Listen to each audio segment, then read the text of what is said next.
আসসালামু আলাইকুম ও আদাব। আমার বাংলা ইনফরমেশনের আজকের সংবাদে সবাইকে স্বাগতম। সিলেটে ভোটার তালিকা হালনাগাদের কর্মসূচি 2025-এর শুভ উদ্বোধন। ভোটার হালনাগাদ কর্মসূচি 2025-এর উপলক্ষে বাড়ি বাড়ি গিয়ে তথ্য সংগ্রহ কার্যক্রম শুভ উদ্বোধন শুরু হয়েছে সোমবার 20 জানুয়ারি 2025 খ্রিস্টাব্দ সকাল 11 ঘটিকায়। স্থান হযরত শাহজালাল সুল্লুল এর উচ্চ বিদ্যালয়, ইসলামপুর, সিলেট সদর। আয়োজনে উপজেলা নির্বাচন অফিস, সিলেট সদর, সিলেট। উক্ত অনুষ্ঠানে প্রধান অতিথি ছিলেন জনাব খান মোহাম্মদ রেজা ও নবী, বিভাগীয় কমিশনার, সিলেট। বিশেষ অতিথি জনাব মোহাম্মদ নুরুল আলম, আঞ্চলিক নির্বাচন কর্মকর্তা, সিলেট, এবং জনাব মোহাম্মদ মঞ্জুরুল আলম, সিনিয়র জেলা নির্বাচন অফিসার, সিলেট। সভাপতি জনাব মোহাম্মদ শের মাহমুদ মুরাদ, জেলা প্রশাসক, সিলেট। জনাব মোহাম্মদ মঞ্জুরুল আলম, সিনিয়র জেলা নির্বাচন অফিসার, সিলেট। সভাপতি জনাব মোহাম্মদ শের মুরাদ, জেলা প্রশাসক, সিলেট। স্থানীয় নতুন ভোটার। উক্ত অনুষ্ঠানে উপস্থিত ছিলেন আরও স্থানীয় নতুন ভোটার, স্কুল শিক্ষার্থী ও অভিভাবক, ব্যবসায়ী, গণ্যমান্য ব্যক্তিবর্গ এবং সাংবাদিক ব্যক্তিবর্গ, এছাড়াও আরও অনেকেই উপস্থিত ছিলেন। বিস্তারিত ডেস্ক রিপোর্ট। বাড়ি বাড়ি গিয়ে তথ্য সংগ্রহের কাজটি করবেন। তাদের নাম ছিল ভোটার তালিকা নির্বাহী অফিসার জনাব খুশনূর রুবাইয়া, বিভাগীয় কমিশনার স্যার, আরও উপস্থিত রয়েছেন নির্বাচন কমিশনের সিলেট সদর উপজেলার ও সিটি কর্পোরেশনের গণ্যমান্য ব্যক্তিবর্গ। তালিকায় নিজেদের কোনো তথ্য সংশোধন করবেন সেই ভোটারবৃন্দ, সকলকে আসসালামু আলাইকুম। আমরা 2008 থেকে যারা নতুন ভোটার হবেন তারা আত্মীয় স্বজন বা পাড়া প্রতিবেশী যারা রক্ত সম্পর্কের আত্মীয় আছেন, যারা গ্রহণকারীরা যাবেন তাদের কাছে এই তথ্যটা দিয়ে আপনারা সাহায্য করবেন। যার জায়গা থেকে ঠিকানা পরিবর্তন হয়ে অন্য জায়গায় গিয়েছেন তাহলে সেটা সরাসরি চেক করার মাধ্যমে আপনারা করবেন। নির্বাচন কর্মকর্তা যেটা জানিয়েছেন যে ওনারা এবার স্লিপ দিবেন। আমাদের দিক থেকে অফিসিয়াল থেকেও যথাযথভাবে চেষ্টা করা। নতুন ভোটার সহ যারা ভোটার আছেন সকলকেই অনুরোধ জানাবো। আপনাদের সবাইকে এখানে আসার জন্য ধন্যবাদ জানিয়ে আমি আমার বক্তব্য এখানে শেষ করছি। অনুরোধ জানাচ্ছি এই অনুষ্ঠানের সম্মানিত বিশেষ অতিথি জনাব মোহাম্মদ মঞ্জুরুল আলম, সেই তথ্য সংগ্রহকারীগণ সুপারভাইজারগণের মাধ্যমে সম্পন্ন করা হবে।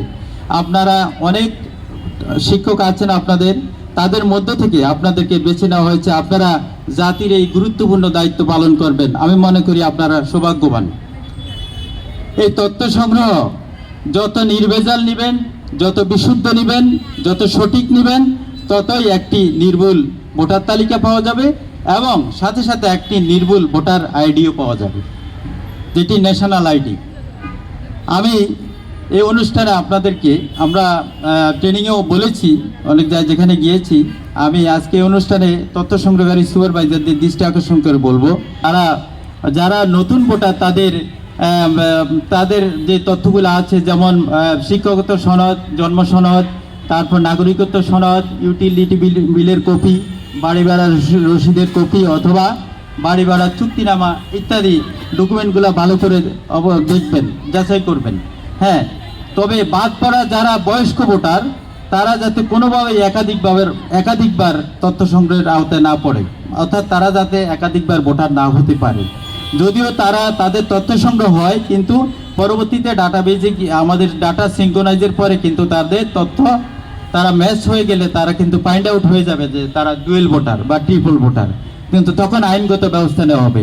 এটি অনেক সময় ভুলবশত করে যে তার হয়তো আগের ছবিটা অস্পষ্ট, এখন ছবিটা আরো একটু স্পষ্ট করার জন্য, ভালো করার জন্য, আর অথবা তথ্য কোনো তার সংশোধনের প্রয়োজন, এগুলি হাইড করে বা অজ্ঞতাবশত অনেক সময় অজ্ঞাত সারে সে আবার ফর্ম পূরণ করে আবার ভোটার হতে চায়। তা আপনারা এই মেসেজ দিতে হবে, যারা বয়স্ক লোক কেন আগে ভোটার হয়নি, হ্যাঁ, সে যদি আপনাকে জানাতে হবে যে ভোটার তালিকা আইনের যে 18 ধারা আছে, এই ধারা মোতাবেক যদি একাধিকবার ভোটার হয়, অর্থাৎ মিথ্যা তথ্য দিয়ে যদি ভোটার হয়ে থাকে, তাহলে তার 6 মাসের জেল, 2000 টাকা জরিমানা অথবা উভয় দণ্ডনীয় অপরাধ।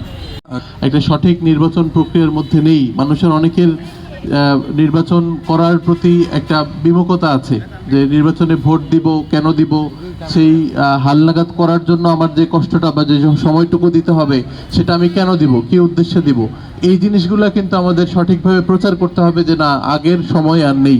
এখন আমাদের এই সঠিক হালনাগাদকরণ যদি না হয় সেক্ষেত্রে রাষ্ট্রের ক্ষতি হবে, নির্বাচন সুষ্ঠুভাবে হবে না। এই বিষয়গুলো আমাদের সাধারণ মানুষজনের মধ্যে ব্যাপক হারে প্রচার করতে হবে। এই জায়গাটায় আমি আমাদের নির্বাচন কমিশনের যারা সম্মানিত সহকর্মী আছে তাদের কাছে অনুরোধ করব, আমরা নিজেরাও আমাদের তথ্য অফিসের মাধ্যমে এই বিষয়টা যেন ব্যাপকভাবে প্রচার পায় সেটা আমরা নিশ্চিত করার চেষ্টা করব। একই সাথে আমাদের যারা শিক্ষা বিভাগের যারা আছেন কর্মকর্তা, আপনারা আপনাদের ছাত্রছাত্রীদেরকে ভালোভাবে এই ভোটার তালিকার প্রয়োজনীয়তাটা বোঝাতে হবে। আপনারা যদি তাদেরকে বোঝান, তারা তাদের বাসায় গিয়ে তাদের বাবা মা ভাই বোন আছে তাদের সাথে তারা সেটা শেয়ার করবে এবং আমাদের এই হালনাগাদ কার্যক্রম সঠিকভাবে করতে সহায়তা করবে। পরিশেষে আমি আবারও আমাদের সম্মানিত বিভাগীয় কমিশনার স্যারকে আন্তরিকভাবে ধন্যবাদ জানাচ্ছি যে সরাসরি ঢাকা থেকে এসে এই প্রোগ্রামে স্যার যোগ দিয়েছেন। সেজন্য স্যারকে আন্তরিকভাবে ধন্যবাদ ও কৃতজ্ঞতা জ্ঞাপন করে আজকে আমার বক্তব্য এখানে শেষ করছি এবং স্যারকে অনুরোধ করছি যে বেলুন উড়ানোর মাধ্যমে আমাদের আজকের এই উদ্বোধন অনুষ্ঠানটা সাফল্যমণ্ডিত করার জন্য। ধন্যবাদ স্যার। রাষ্ট্র কারো হাতে জিম্মি হতে পারে না কখনোই, এবং নাগরিকদের অধিকার বা নাগরিকরাও কারো কাছে জিম্মি হতে পারে না। এদেশের মালিকানা জনগণের এবং সেই জনগণের যে প্রাপ্য মর্যাদা সেটি যথাযথভাবে দিতে হবে। আজকে জনগণকে মাঠে নামতে হয়েছে, রাস্তায় রাজপথে নামতে হয়েছে, রক্ত দিতে হয়েছে, জীবন দিতে হয়েছে অধিকার প্রতিষ্ঠার জন্য। এক নির্লজ্জ শাসক গোষ্ঠী দীর্ঘদিন জাতির উপরে একটি জগদ্দল পাথরের মতো চেপে বসেছিল এবং মানুষের সব অধিকার হরণ করেছিল। এবং এই জিনিসগুলোকে, এই বিষয়গুলোকে আমরা মনে করি অপরাধমূলক কার্যক্রম, এবং যারা এই কাজগুলো করেছেন তারা রাষ্ট্রের সাথে বেইমানি করেছেন, নাগরিকদের সাথে বেইমানি করেছেন, গণতন্ত্রের সাথে বেইমানি করেছেন এবং তাদের বিচার অবশ্যই হতে হবে। আজকে এই রাষ্ট্রকে নিয়ে ছিনিমিনি খেলার অধিকার কারণে এই ভূখণ্ডের প্রতিটি বর্গ ইঞ্চি জমি সৃষ্টির পেছনে লক্ষ লক্ষ মানুষের অবদান রয়েছে। হাজার হাজার লক্ষ মানুষ তাদের জীবন দিয়েছে, অনেকে সম্ভ্রম দিয়েছেন, অনেকে বাস্তুচ্যুত হয়েছেন, অনেকে পঙ্গু হয়েছেন, আহত হয়েছেন। যে দৃষ্টিশক্তি রাষ্ট্র ব্যবস্থায় যারা বেঈমানি করবে তারা বেঈমান হিসেবে, মির্জাফর হিসেবে, এই সময়ের মির্জাফর হিসেবে তারা চিহ্নিত থাকবে। এবং আমি এটি দৃঢ় কণ্ঠে বলতে চাই, আজকে যে আপনারা যে দায়িত্ব, এবং এটি রাষ্ট্রের দায়িত্ব, এটি সামাজিক দায়িত্ব, এটি একটি সম্মানজনক দায়িত্ব। আপনারা, আমার আন্তরিক আহ্বান থাকবে এই দায়িত্বটি যথাযথ আমানতদারিতার সাথে এই দায়িত্বটি পালন করবেন। বাসায় বসে কোনোভাবেই কোনো তালিকা প্রণয়ন করার সুযোগ নেই। প্রত্যেকটি বাসায় যে ইন্টারভিউয়ের মাধ্যমে আপনারা এই তালিকাটি প্রণয়ন করবেন, যাতে করে অবৈধ কোনো ভোটার কোনোভাবেই ভোটার তালিকাভুক্ত হতে না পারে। আমরা অনেক সময় শুনেছি অন্য দেশের নাগরিক এদেশে ভোটার হয়েছে, সেটির যেন কোনো সুযোগ না থাকে সেই বিষয়টি খেয়াল রাখবেন। জমি সৃষ্টির পেছনে লক্ষ লক্ষ মানুষের অবদান রয়েছে, হাজার হাজার লক্ষ মানুষ তাদের জীবন দিয়েছে, অনেকে সম্ভ্রম দিয়েছেন, অনেকে বাস্তুচ্যুত হয়েছেন, অনেকে পঙ্গু হয়েছেন, আহত হয়েছেন। যে দৃষ্টিশক্তি রাষ্ট্র ব্যবস্থায় যারা বেঈমানি করবে তারা বেঈমান হিসেবে, মির্জাফর হিসেবে, এই সময়ের মির্জাফর হিসেবে তারা চিহ্নিত থাকবে। এবং আমি এটি দৃঢ় কণ্ঠে বলতে চাই, আজকে যে আপনারা যে দায়িত্ব, এবং এটি রাষ্ট্রের দায়িত্ব, এটি সামাজিক দায়িত্ব, এটি একটি সম্মানজনক দায়িত্ব। আপনারা, আমার আন্তরিক আহ্বান থাকবে এই দায়িত্বটি যথাযথ আমানতদারিতার সাথে এই দায়িত্বটি পালন করবেন। বাসায় বসে কোনোভাবেই কোনো তালিকা প্রণয়ন করার সুযোগ নেই। প্রত্যেকটি বাসায় যে ইন্টারভিউয়ের মাধ্যমে আপনারা এই তালিকাটি প্রণয়ন করবেন, যাতে করে অবৈধ কোনো ভোটার কোনোভাবেই ভোটার তালিকাভুক্ত হতে না পারে। আমরা অনেক সময় শুনেছি অন্য দেশের নাগরিক এদেশে ভোটার হয়েছে, সেটির যেন কোনো সুযোগ না থাকে সেই বিষয়টি খেয়াল রাখবেন এবং বলে দিবেন যদি কেউ চাতুর্যপূর্ণভাবে ভোটার হয় তার শাস্তি অনিবার্য। এবং আমাদের একটি ক্রস চেকিং সিস্টেম আছে, আমাদের সেই সিস্টেম চেক করবে যাতে করে একই ব্যক্তি একাধিক জায়গায় ভোটার হতে না পারে। যারা মৃত্যুবরণ করেছেন তারা ভোটার তালিকা থেকে বাদ যাবেন। যারা অতীতে ভোটার হতে পারেন নাই, যাদের বয়স হয়েছে 18 বছর, তারা ভোটার তালিকাভুক্ত হবেন। এটির জন্য প্রচারণাও প্রয়োজন। আমার মনে হয় যে নির্বাচন অফিস এই প্রচারণার বিষয়টি এনশিওর করবেন, যাতে নাগরিকরা জানে যে তাদের ভোটার তালিকা হালনাগাদকরণ হচ্ছে। হালনাগাদকরণ বলতে অন্তর্ভুক্তি, হালনাগাদকরণ বলতে এটিকে বাদ দেয়া। অর্থাৎ যারা অন্যায়ভাবে অবৈধভাবে ভোটার হয়েছিলেন, অভিযোগ প্রাপ্তির প্রেক্ষিতে, আপত্তির প্রেক্ষিতে তারা তদন্তক্রমে বাদ যাবে। যারা মৃত্যুবরণ করেছেন তারা বাদ যাবে। যারা অন্য দেশের নাগরিকত্ব গ্রহণ করেছেন তারা কি ভোটার থাকবে? এই দেশ ত্যাগ করে মনে করেন একক নাগরিকত্ব কেউ গ্রহণ করেছেন, দেশের নাগরিকত্ব পরিত্যাগ করলে তারা অবশ্যই বাদ যাবেন। আর এখানে আমার মনে হয় যে বিভিন্ন ভাসমান শ্রেণী আছেন। আপনার হাউস হোল্ডের বাইরে যারা ফুটপাথে ঘুমায়, ভাসমান নাগরিক আছে, বেদেরা অনেকে নৌকার মধ্যে জীবনযাপন করে। সুতরাং আমি মনে করি তাদের কাছেও আপনাদের যে জুরিসডিকশন রয়েছে সেই জুরিসডিকশনের ভিতরে সবাইকেই কভার করতে হবে। এবং আমি মনে করি প্রচার যদি সঠিক হয় তাহলে সব কিছুই সঠিকভাবে হবে। আর যে কেন্দ্রগুলো নির্ধারণ করা হয়েছে আপনাদের তথ্য সংগ্রহের পরে সেই কেন্দ্রগুলোতে যে পরবর্তী যে কার্যক্রম নির্ধারিত তারিখ দেওয়া হবে স্লিপের মাধ্যমে, বায়োমেট্রিক তথ্য প্লাস হলো আপনার আইরিশের, এখানে যে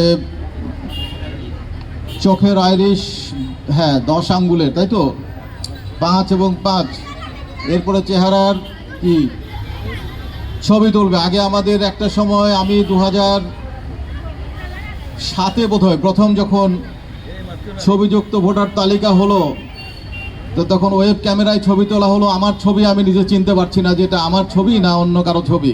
আমার মনে হয় সেই জায়গাতে অনেক উন্নয়ন হয়েছে, ডিজিটাল ক্যামেরা হয়েছে এবং ছবি অবশ্যই যথাযথ হতে হবে। ছবি এই জন্যেই করা হয়েছে যাতে ছবির সাথে মিলিয়ে দেখা যায় যে উনিই প্রকৃত ভোটার কিনা। আগে তো এমন ছিল, ছবি ছিল না, রহিম নয়, সে এসে বলতো আমি রহিম, বাবার নাম কি বলে করিম, মুখস্থ করে আসছে। বিকেলবেলা জাল ভোটের একটা থাকতো, যারা বিদেশে থাকতো ভোট দিতে হয়তো আসতে পারে নাই, অন্যরা ভোট দিয়ে দিতেন।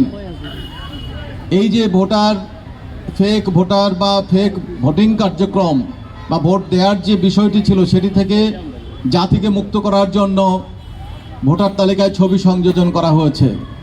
কিন্তু বিগত দীর্ঘদিন ছবি থাকা সত্ত্বেও কেউ ছবির মানে ভোটের কেন্দ্রেও অনেকে যেতে পারেন নাই, কেন্দ্রে গেলেও ভোট দিতে পারেন নাই, আবার অনেকে ভোট দিয়ে ফেলেছেন, ভোট না দিয়েও দেখা গেছে তার ভোট দেওয়া হয়ে গেছে, দিনের ভোট রাতে দেওয়া হয়ে গেছে। এই ধরনের কার্যক্রম এটি রাষ্ট্রদ্রোহিতামূলক, এই ধরনের কার্যক্রম অপরাধমূলক। আমরা মনে করি যারা এই কার্যক্রমগুলোর সাথে সংশ্লিষ্ট ছিলেন, অতীতেও যারা এই ধরনের কার্যক্রমে সংশ্লিষ্ট ছিলেন, যারা রোহিঙ্গাদেরকে ভোটার করার চেষ্টা করেছেন, যারা ভারতীয় নাগরিককে দেশের ভোটার হিসেবে অন্তর্ভুক্ত করেছেন, তারা জাতির শত্রু। আমরা স্পষ্ট করে বলতে চাই, নতুন করে দেশ গঠন করতে চাই। আমাদের কাছে কোনো কিছু বলতে কোনো দ্বিধা নেই। দ্বিধাহীনভাবে কথা বলতে হবে, দ্বিধাহীনভাবে কাজ করতে হবে। রাষ্ট্রকে সংস্কার করতে গেলে অপরাধীকে অপরাধী বলতে হবে, বাটপারকে বাটপার বলতে হবে, চোরকে চোর বলতে হবে, ডাকাতকে ডাকাত বলতে হবে, অন্যায়কারীকে অন্যায়কারী বলতে হবে, সন্ত্রাসীকে সন্ত্রাসী বলতে হবে, মাদকের যারা ব্যবসা করেন তাদের মাদকের ব্যবসায়ী বলতে হবে। আপনার দিনের এক চেহারা, রাতে আর এক চেহারা। আপনি সামনে কোটটাই পরে ভদ্রলোক, বাইরে আপনি বাটপারি করে বেড়ান। আপনাদের মুখোশ আমরা খুলে সামনে নিয়ে আসবো, দেখাবো যে আপনার আসল চরিত্র এটি। এই রাষ্ট্রকে কারো হাতে তুলে দেওয়া হবে না, এটা আমাদের অঙ্গীকার, আমাদের প্রতিজ্ঞা। যতদিন আমরা এখানে আছি এই রাষ্ট্রকে আমরা বিনির্মাণ এবং সঠিকভাবে পুনর্গঠন করে আমরা ছাড়বো ইনশাল্লাহ। আপনাদেরকে আমি শুধু আহ্বান জানাই, আপনারা সহযোগিতা করবেন।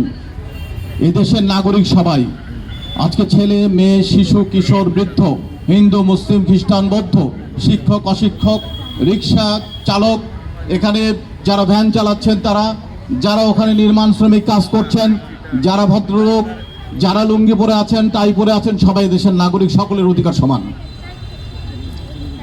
নাগরিক অধিকার নিশ্চিত করতে না পারলে সকলের জন্য একটি রাষ্ট্র তৈরি করা কখনোই সম্ভব নয়।